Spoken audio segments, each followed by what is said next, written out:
Welcome back ناظرین. سر پاکستان میں انسانی حقوق کے جتنے بھی ہول سیلر ہیں اس میں ایک قدر مشترک سب میں ہے کہ کوئی سارے ہی جو ہے وہ پرو انڈینز ہیں. کوئی کشمیر سنگھ کو چھڑانے کی جلدی میں تھا, کوئی بال ٹھاکرے کے جا کے قدم بوسی کر کے آتا ہے. آپ کو کبھی لفٹ نہیں کرائی انڈین؟ میں میرے خیال بہت لوکل ہوں اینڈ مجھے بڑا میں خوش بھی ہوں. لوکل مال کی قیمت زیادہ نہیں ہوتی. میں انٹرنیشنل میرے وزٹس ہوتے ہیں, میں کام بھی کرتا ہوں آرگنائزیشنس کے ساتھ, لیکن میرا ایجنڈا پاکستان ہے اور میرا جو فوکس ہے وہ پاکستانی لوگ ہیں اور مجھے فخر ہے اس بات. اور ان لوگوں کے مجھے نہیں پتا ان کے بارے میں, وہ زیادہ بہتر آپ جانتے ہوں گے, لیکن میرا اپنا کام جو ہے وہ میں اس کے بارے میں بتا سکتا ہوں کہ میرا ایجنڈا پاکستان سے باہر کچھ بھی نہیں ہے. نومبر 2008 کو کراچی آنے والی دو بہنوں کو گجراوالا سے یہ دونوں بہنیں ٹرین میں سوار ہوئیں, کراچی آ رہی تھیں اسلام قبول کرنے کے لیے. مبینہ طور پر انہیں ایک وکیل صاحب ورغلا کر اپنے فلیٹ پہ لے گئے. ایک بہن کو زیادتی کا نشانہ بنایا, دوسری پہ کوشش کی لیکن کامیاب نہ ہو سکے. پولیس نے ریڈ ہینڈڈ ان وکیل صاحب کو اور ان کے ایک دوست کو جو ماشاءاللہ خود بھی ایک وکیل تھے ان کو گرفتار کیا. لڑکیاں بازیاب ہوئیں, کیس چلا.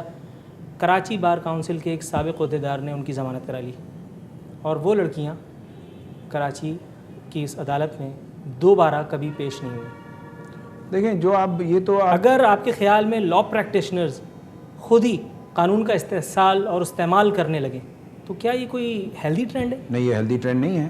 دیکھیں بات سنیں, آپ اگر مثالیں لیں گے تو اچھے اور برے لوگ ہر پروفیشن میں موجود ہیں اور وہ آپ کے جرنلزم میں بھی ہوں گے, وہ آپ کے ڈاکٹرز میں بھی ہوں گے, اچھے اور برے ہر جگہ موجود ہیں اور جو کرے گا وہ بھرے گا. اور میں سمجھتا ہوں کہ بینگ لائر کے اگر انہوں نے اس طرح کیا ہے تو وہ غلط کیا ہے, لیکن جو آپ بتا رہے ہیں کہ ان کی بھی ضمانت ہوئی ہے اس کا مطلب وہ کیس سب جوڈس ہے, وہ ابھی کورٹ میں چل رہا ہے. اور میں یہ نہیں کہوں گا کہ انہوں نے صحیح کیا یا غلط کیا, جس نے بھی کیا غلط کیا. اگر انہوں نے کیا ہے تو وہ غلط کیا ہے اور اس کو آپ مثال نہیں بنا سکتے پورے لیگل پروفیشن کی. اس لیگل پروفیشن میں قائد اعظم بھی, آپ ان کا بھی نام لیں, آپ علامہ اقبال کا بھی نام لیں, چودھری رحمت الہی کا بھی نام لیں, ذوالفقار علی بھٹو کا بھی نام لیں. اس طرح کی بہت ساری شخصیتیں ہیں جنہوں نے کہ پاکستان بچایا, پاکستان بنایا, پاکستان کا نام جو ہے نا رکھا, وہ بھی سارے وکیل تھے. تو ان کی پازیٹیوٹی بھی دیکھیں اور وکیلوں نے بہت بڑے رول پلے کیے ہیں پاکستان میں. اب جو پاکستان میں موومنٹ چلی جبکہ کچھ نظر نہیں آ رہا تھا کہ کیا ہوگا, ایک آپ کو پتہ ہے کہ فوجی اقتدار تھا اور اس میں جس طرح کے حالات تھے اور اس میں پھر لائرز کی ایک موومنٹ بنی اور ایک انسٹیٹیوشن نکل کے آیا. گو کہ ابھی وہ بالکل نوزائیدہ ہے ہماری جو جوڈیشری ہے, جو انڈیپینڈنٹ جوڈیشری کی بات کر رہا ہوں, ورنہ تو کبھی انڈیپینڈنٹ رہی نہیں, ہمیشہ وہ جوڈیشری انڈیپینڈنٹ ہے. بالکل اب تو ہے. اچھا اب تو ہے. جوڈیشری کے کردار سے ضیاء عوان بحیثیت ایک وکیل مطمئن ہے؟ دیکھیں انسانی حقوق کے حوالے سے اگر ہم بات کریں, کردار بننے میں ٹائم لگتا ہے. بات یہ ہے کہ جوڈیشری کو اگر کام کرنے دیا جائے, جوڈیشری کے جو فیصلے ہیں اس پہ عمل کیا جائے, اور وہ میں آپ کو بتاؤں کہ جوڈیشری یا کوئی اور انسٹیٹیوشن اس وقت ڈیولپ ہو سکتا ہے کہ جب پولیٹیکل ول موجود ہو. پولیٹیکل ول نہیں چاہتی, کیونکہ آپ دیکھیں جتنے ججمنٹس ہوئے ہیں سپریم کورٹ کے ان کو اٹھا کے ایک طرف کر دیا, اس کی امپلیمنٹیشن گورنمنٹ نے کرنی ہے, گورنمنٹ کے انسٹیٹیوشن نے کرنی ہے. گورنمنٹ نے یہ باقاعدہ اوپن بیان آ رہے ہیں جس کی وجہ سے پرائم منسٹر آف پاکستان کو سزا دی گئی کنٹمپٹ آف کورٹ کی, وہ تب بھی بیٹھے ہوئے. تو رول آف لا کو ماننے کے لیے تیار نہیں ہے اور یہ آپ کو کڑوا گھونٹ کرنا پڑے گا. دیکھیں لوگوں کی ذاتیات پہ بات کر کے آپ پوری جوڈیشری کا جو کام ہے, اور جوڈیشری میں جتنے آنیسٹ جج اور اچھا کام کرنے والے لوگ موجود ہیں ان کے سارے کام کو آپ ریڈیکیول نہیں کر سکتے کہ کسی ایک کو آپ کوئی چیز پکڑ لیں. آپ جیسے ایک نیا کیس جو ہے نا اسکینڈل بن کے آیا, تو میرا اگر بیٹا ہو, اگر وہ بالغ ہے, وہ کسی کوئی کام کرتا ہے, اگر وہ کوئی جا کے برائی کرے گا, تو اگر میں نے برائی نہیں کی تو ایک انڈیپینڈنٹ پرسن ہے, وہ 18 سال کے بعد ایک وہ انڈیپینڈنٹ پرسن کے طور پہ ہے, اور اس کو اگر کسی نے غلط استعمال کیا مجھے بدنام کرنے کے لیے, تو پھر ایسی صورت میں میرا اس میں کیا قصور ہے؟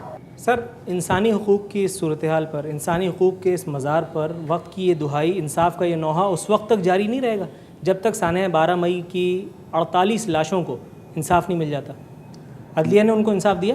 نہیں, دیکھیں نا 12 مئی کے بعد ابھی جو نیا ریپیٹ ہوا ابھی, نہیں میں تو بہت پرانی بات کرتا ہوں, میں 12 مئی کی بات کرتا ہوں. میں سمجھتا ہوں 12 مئی والوں کو انصاف مل گیا. یہ ہمارے لیگل پروفیشن کے لیے اور جوڈیشری کے لیے ایک چیلنج ہے, اور جس سے لیگل کمیونٹی اور عدلیہ بالخصوص, اگر میں آپ کی زبان میں کہوں, ابھی تک صحیح انداز میں نبرد آزمان نہیں ہو پائی ہے. میں ایگری ود یو, اور اس کو ضرور اس کو جو ہے نا وہ کھولنا چاہیے کیس کو, اور اس پہ پراپرلی جو ہے نا جو بھی ایکشن ہے اور جو لوگ اس کے ذمہ دار ہیں ان کو سزائیں ہونی چاہیے. اور میں سمجھتا ہوں کہ وہ جو سر ہونا تو بہت کچھ چاہیے, مظلوم لوگ جو مارے گئے چاہیے, مجھے روڈ پہ نہیں ہونا چاہیے, بے روزگاری نہیں ہونی چاہیے, افلاس نہیں ہونا چاہیے, ننگ بھوک نہیں ہونا چاہیے.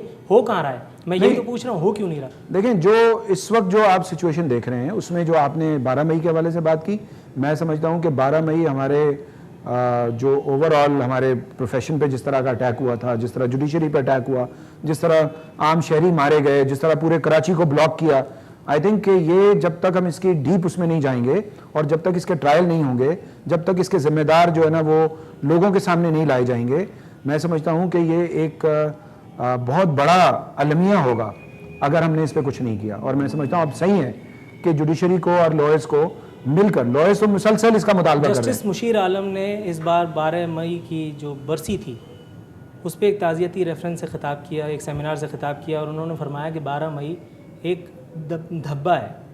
12 مئی ایک دھبا ہے ہمارے جوڈیشل سسٹم کے اوپر جو لگایا گیا تھا, ایک کاری وار تھا.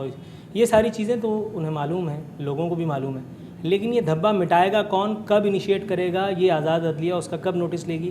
آپ کو بحیثیت ایک وکیل اس کا کوئی اندازہ ہے؟ دیکھیں ہوا یہ تھا, میں آپ کو بتاؤں کہ جوڈیشری نے اس کو ٹیک اپ کیا تھا ہائی کورٹ میں اس ایشو کو, اور بہت جو ہے نا بہت تیزی سے یہ کیس چل رہا تھا.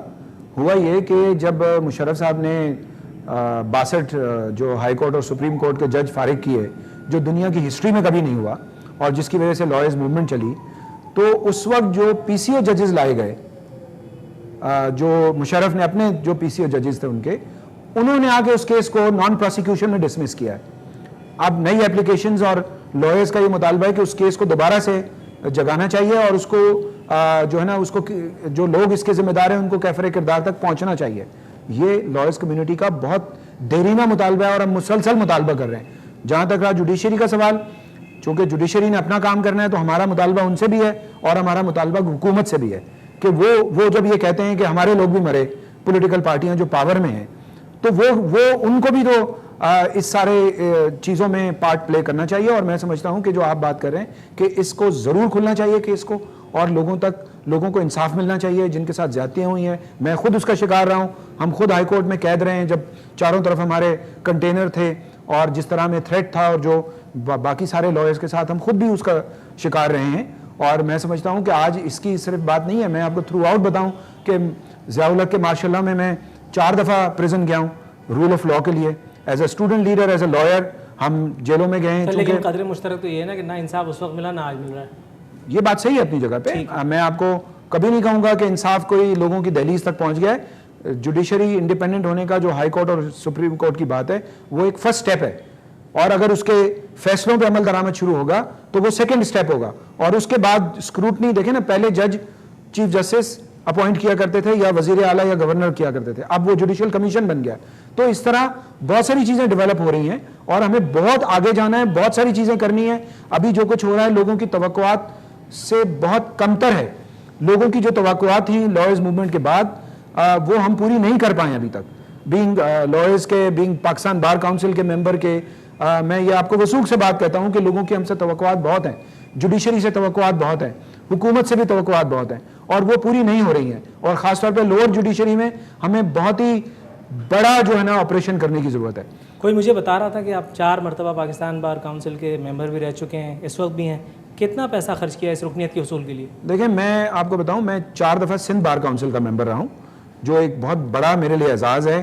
اور میں اپنے لائرز کمیونٹی کو ہمیشہ اس بات پہ سلوٹ کرتا ہوں کہ انہوں نے میرے کام کی عزت کی ہے. آپ کو میں ایسی بات کرنے جا رہا ہوں کہ ٹھیک ہے لائرز کے الیکشن میں اب بہت پیسے خرچ ہوتے ہیں لوگوں کے, لوگ لاکھوں روپے خرچ کرتے ہیں, بلکہ اب پنجاب میں تو کروڑوں تک بات چلی گئی ہے. آپ نے کتنے پیسے خرچ کیے؟ میں نے تو جو پاکستان بار کاؤنسل کا میں ممبر الیکٹ ہوا ہوں اس میں نے کسی کو چائے بھی نہیں پلائی.